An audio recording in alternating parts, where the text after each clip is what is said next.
Bir xil mahsulot uchun nega ko'proq pul to'lashimiz kerak? Keling, ikkita bir xil kir yuvish mashinasini olsak, bizning showroomimizda ham, boshqa platformalarda ham narxi bir xil. Ikkalasi ham bo'sh mahsuloti, lekin farq bo'lib to'lash shartlarida.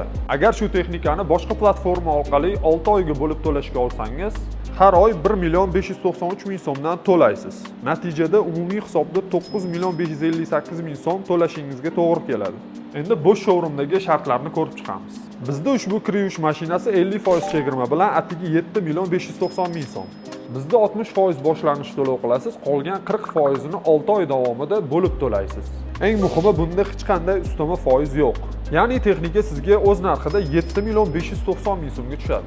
Bundan tashqari 3 oydan 12 oygacha foizsiz bo'lib to'lash imkoniyatlari ham mavjud. Qo'shimchasiga katta texnikalar uchun yetkazib va o'rnatib berish mutlaqo bepul. Bunday bo'lib to'lash imkoniyati O'zbekistonda hali hech kimda yo'q.